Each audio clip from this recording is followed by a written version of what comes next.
સમાચારમાં આગળ વધીએ વાત હવે બનાસકાંઠાની કરીએ તો ખીમાણા શિહોરી નેશનલ હાઈવે પર અકસ્માત થયો છે।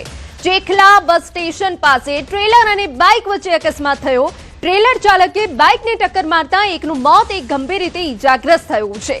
અકસ્માતમાં બાઇક પર સવાર 4 વર્ષના બાળકનું મોત થયું। બાળકના મોતથી પરિવારમાં શોકનો માહોલ। શિહોરી પોલીસે ઘટના સ્થળે પહોંચી તપાસ હાથ ધરી।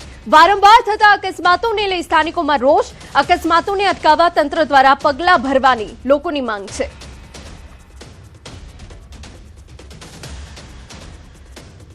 સમાચારમાં વાત હવે અમદાવાદની કરીએ તો એએમટીએસ દ્વારા ફીડર બસ સેવાનો પ્રારંભ કરવામાં આવ્યો। મેટ્રો સ્ટેશનની કનેક્ટિવિટી માટે શરૂ કરાઈ ફીડર બસ।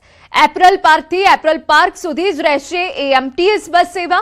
બાળકો માટે 3 રૂપિયા અને પુખ્ત વ્યક્તિઓ માટે 5 રૂપિયા ભાડું રહેશે। મેટ્રો ટ્રેનના ટાઈમે દર 30 મિનિટ મળશે ફ્રીક્વન્સી। 9.95 કિલોમીટર લાંબો રહેશે આ ફીડર બસનો રૂટ। પૂર્વ વિસ્તારમાં ઓફિસ વર્ક કરતા લોકો માટે આ બસ આશીર્વાદરૂપ બનશે।